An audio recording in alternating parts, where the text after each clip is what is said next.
How to upload longer reels on Facebook. Hey everybody, welcome back to our YouTube channel.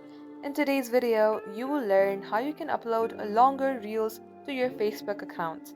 So without any further delay, let us jump right into the process. Start by opening up your Facebook app and get logged into your Facebook account. Now let's go ahead and add a longer reel.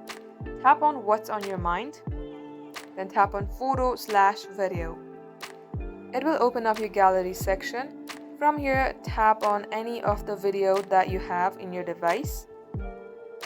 And once you select the video, write something about this video. Even if it's 5 or 10 minutes long, it will get uploaded to your Facebook account. In order to post this, tap on the post option on your top right. And as the posting gets completed, you will upload your longer reels in your Facebook account. And that is how you can do it. Thank you for watching the video till the very end. In case it had helped you in any ways, then make sure to like and subscribe.